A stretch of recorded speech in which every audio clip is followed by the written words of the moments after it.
শুভ সন্ধ্যা বন্ধুরা। তো আজকে সরস্বতী পূজা আর কালকে শীতল ষষ্ঠী পুজো।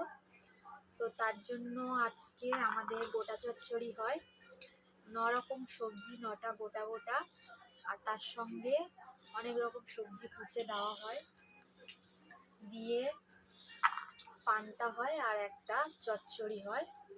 তো দেখো, এই যে 9 রকম সবজি, এখানে আলু আছে 9টা, 9টা শিম আছে, 9টা পালং শাক, 9টা কড়াইশুঁটি, 9টা কাঁচা লঙ্কা, সজনে ফুল 9টা, বিন 9টা, বেগুন 9টা, আর এখানে বাঁধাকপি কোচা আছে, লাউ শাক আছে, আলু আছে, শিম আছে, অনেক রকম সবজি আছে।